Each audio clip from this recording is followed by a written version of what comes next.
Are you looking to enhance your business's online presence by offering curbside pickup service on your Facebook page? You've come to the right place. Let's walk through the simple steps together. First, open the Facebook app and log into your account. Once logged in, tap the menu icon represented by 3 horizontal lines. Scroll down and select Pages from the menu options.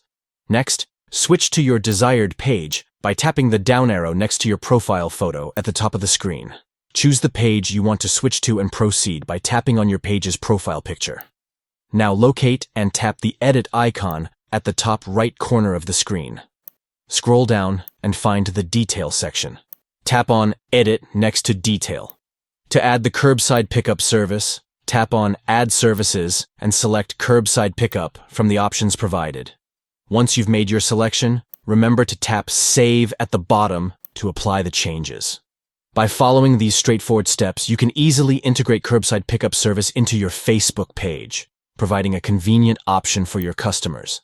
Enhance your business's accessibility and flexibility by implementing curbside pickup today.